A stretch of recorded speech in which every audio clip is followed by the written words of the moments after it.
Calon Wakil Gubernur Iketut Sudikerto menggunakan hak pilihnya di kampung kelahirannya, Pecatu, Badung. Sudikerto didampingi istri, Ida Ayu Ketut Sri Sumiatini, tiba di TPS 9 di Banjardinas Buanasari, Balai Subak Abian Bingin pada pukul 9.48 WITA.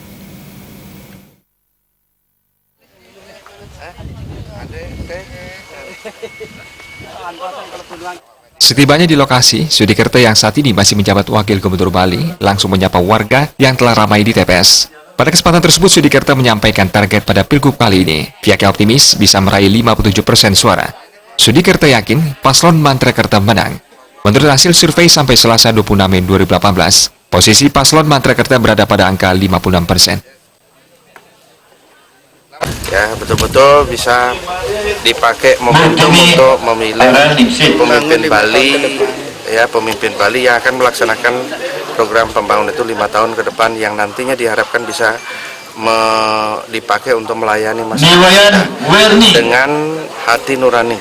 Saya menyampaikan juga terima kasih kepada aparat pelaksana pemilu dalam hal ini KPU, KPPS, ya, yang ada di masing-masing dan pelaksana-pelaksana yang ada di TPPS itu masing-masing. Astongkara kemarin sudah dirilis surveinya, kita berada di 56,7%, 56,43%. Ya. Kalau dari TPS itu sendiri, Pak? Ya, target saya menang. Gitu. Nah, untuk mewujudkan kemenangan ya saya mohon dukungan hati nurani masyarakat yang ada di TPS 9 ini untuk memberikan pilihan pada saya sebagai Kramo Pecatu yang akan mewakili Kramo Pecatu itu untuk menjadi pelayan masyarakat Bali. Jabatan kerennya Wakil Gubernur Bali. Gitu.